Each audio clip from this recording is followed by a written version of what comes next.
Alors, moi je suis Guillaume, prof d'école, dans une petite école à Pomerieux, près de Cran.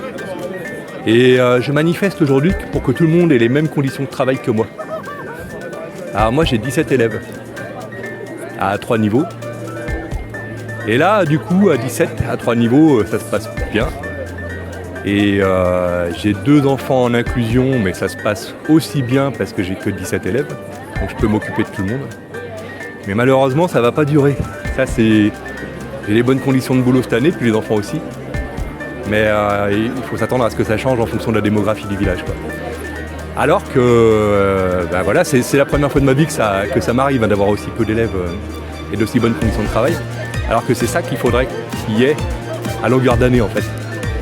Mais je crois que je suis un peu un cas particulier en Mayenne.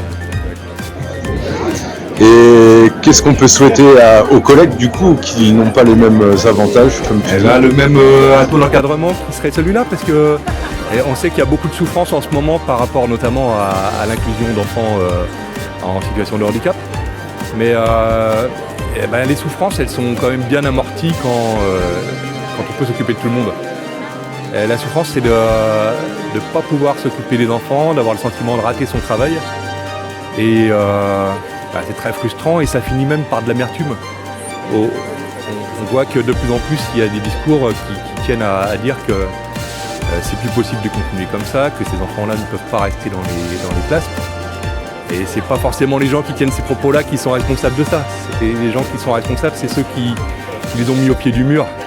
Et voilà, pour ça, dans mon syndicat, en tout cas au sein de Sud Éducation, on est vraiment pour avancer sur les deux jambes là-dessus, c'est-à-dire oui à l'inclusion, à fond, mais une inclusion conséquente qui fait que on met les moyens en face pour que ça se passe de façon humaine et pas que des chiffres d'inclusion qui veulent rien dire, quoi. Voilà pourquoi je suis là.